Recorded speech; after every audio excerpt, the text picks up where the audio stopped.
on another team at the end of the season. But going on to teams and GMs and owners, the Golden State Warriors owner, Joe Lacob, he issued a warning to the rest of the league. Now, this was in the article that was published by The Athletic yesterday. So on Monday, they posted this, and this is what the owner of the Warriors had to say. He said, there's a lot of market inefficiencies in the NBA. Other teams could have gotten Cousins, but they didn't. There's always going to be some sort of opportunity, some inefficiency, I believe. We're still really hungry.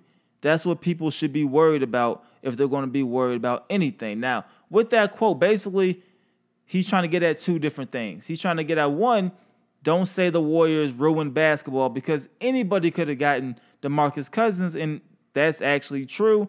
Of course, when you see the headline, DeMarcus Cousins goes to the Golden State Warriors, you don't like the headline, unless, of course, you're a Golden State Warriors fan. But when you further look at it, and then it comes across later that he has 0 offers from any team, you can't blame the Warriors if a guy calls you, especially an all-star. He calls you, and DeMarcus Cousins called the Golden State Warriors, and he asked, could he play for them for one season? You will be a fool to say no. You have an opportunity to get one of the best big men in the NBA. If he calls you, you have to make that deal, and they made that deal. Yes, it's just a one-year deal, but that's exactly what they did. Vice versa. You had the opportunity to get Kevin Durant. He wants to come play for you. You're not going to tell Kevin Durant no. So for the Warriors, I don't think they should be villainized in terms of ownership and how they built the team. They outdrafted a lot of players. They drafted Stephen Curry, Klay Thompson, Draymond Green, Harrison Barnes. They were able to get lucky a few times, able to, snatch away Andre Iguodala from the Denver Nuggets. They were able to get Kevin Durant. They're now able to get DeMarcus Cousins. So there is some luck there, and just from building your brand and your prestige, able to get some more players.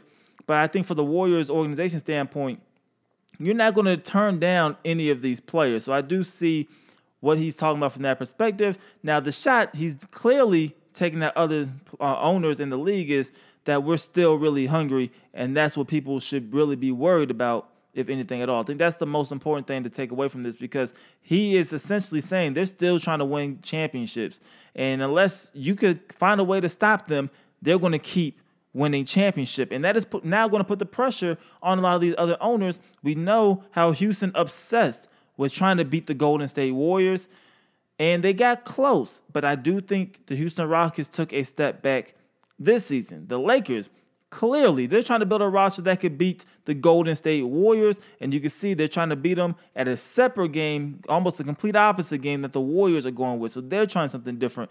Teams are now going to have to try to adapt and do something differently, and that's how you're going to beat the Golden State Warriors. It's going to be extremely tough to beat them at what they've already mastered. They've mastered a certain play style, and at some point for the Golden State Warriors, it's going to get too easy unless teams adapt. And I think some teams are starting to adapt, and it might take a couple of seasons for these teams to get there. Of course, the Golden State Warriors, their biggest problem is going to be from within, and that is re-signing all of these players next offseason, making sure Klay Thompson doesn't leave, making sure you keep Draymond Green, and trying to either pay this crazy tax bill they're going to have. Because if they pay all these guys, their tax bill is going to be insane. They're for sure going to be the highest paid, the most expensive roster of all time if they keep the current roster the way it is. And it looks like they're planning on doing that, which means these teams have to get creative and they have to figure out a way to stop it. But of course, we know all dynasties come to an end at some point. It's just a matter of the race. How long is it going to take for one of these teams to knock them off, and which team is going to knock off the Golden State Warriors? Now, the NBA could be potentially ruined by the Golden State Warriors, but LeVar Ball, yes, LeVar Ball, he has a way that hopefully all this could be changed, and that way is to create a big baller brand alternative to the NBA.